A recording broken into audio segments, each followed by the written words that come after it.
อันนี้แม่นแขนใหม่ๆเด้อแขนขี่ F Miner พี่น้องเฮายาวประมาณอยู่เท่าใดน้อพี่น้องจักศอกพี่น้อง1 2 2ศอกเนาะ2ศอกปลายประมาณอยู่เม็ด3หรือเม็ด4นี่แหละพี่น้องเอ้ยเอาใครมีความสนใจสามารถสั่งซื้อแขนจากอาจารย์เสริมสร้างผลิตแขนอาจารย์เสริมเฮ็ดเองขายเองพี่น้องเฮาทุกรุ่นเด้อสามารถสั่งซื้อได้พี่น้องหรือว่าทุกคนเนาะสนใจอยากได้แขนโซ่อยู่เฮือนอยู่ศาลอยู่ห้องพักบ้านพักพี่น้องเฮาเนาะถือว่าสวยงามแบบนี้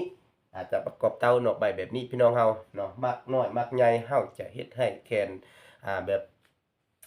ประดับว่าซั่นซะโซ่แขนโซ่เฮือนในศาลของเฮาเนาะสวยงามเพิ่มให้พี่น้องเนาะ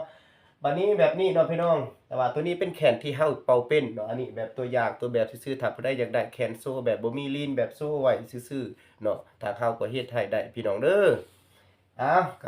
ก็ขอขอบใจพี่น้องเฮาทุกคนที่ตามรับฟังรับชมคลิปนี้พี่น้องเฮาฝากกดไลค์กดแชร์กดติดตามด้วยเด้อสแกนเสียงให้เราขอบใจทุกคนที่